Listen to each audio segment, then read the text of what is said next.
Next, we're going to talk about conditional probabilities. In order to talk about conditional probabilities, we need to first define independent and dependent events. So, independent would mean that knowing the outcome of one event does not influence or change the outcome or the probability of the other event occurring. So, I have two examples here, gender versus pizza and gender versus pink shirt. So I like to start this off with, like, what's the probability a randomly selected person likes to eat pizza? 100%. My husband behind me says 100%. Let's just pretend that there are a couple crazy people, and let's maybe say this is like a 98%. Right? So let's say the probability of liking to eat pizza is 98%. So let's say we had some given information, right? Knowing the outcome of one of the events. Let's say we know that the person in question is male. Does this make us want to change the probability of them liking pizza? Same thing if the person was female. So if we know the gender of the person, does this make us want to change this initial probability of 98%?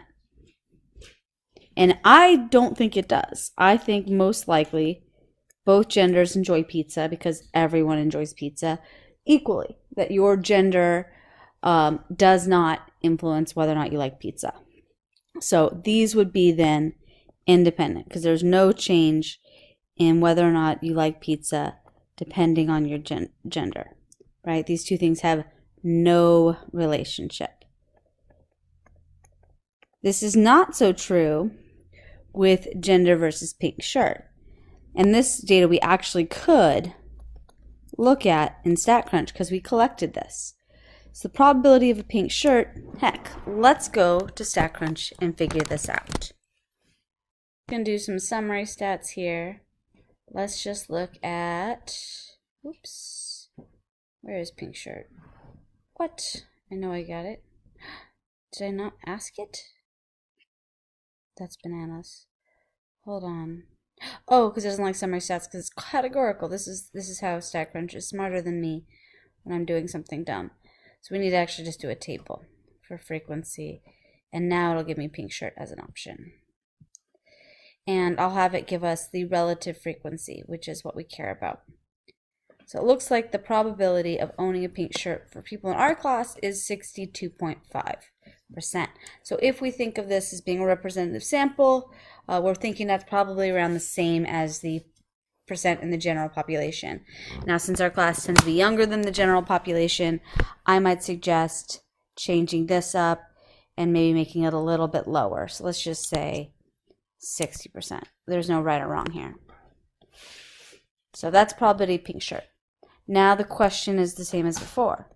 Does the gender change this? If I know the person is male, does that make me want to change that 60%? And if I know the person is female, does that make me want to change that 50%? And in this case, I do think it should make us want to change something. I think the probability should be lower for a man, someone who identifies as male, and higher for someone who identifies as female. Now, I'm not saying they're disjoint, that someone who's male can't own a pink shirt. I'm just saying they're less likely to own a pink shirt. So this would mean that they are dependent. And we can even go ahead and see this in StatCrunch. If I came over here, I could have this grouped by gender.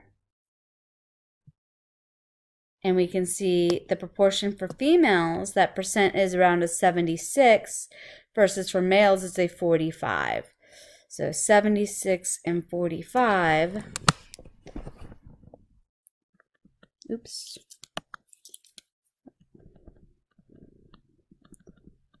So we can see that these are not all the same. So in this case, these are dependent, which means there is a relationship between your gender and whether or not you own a pink shirt. So here we have, they're independent if the outcome doesn't influence the other. So again, if knowing male or female doesn't really give us anything and it's all just the same as the probability of pizza, that's when we have independent events. So with that being said, I'll break this up into smaller videos because I've been making too long of videos, and we'll do exercise 4.1.1, that continuation of our dice rolling, in the next video.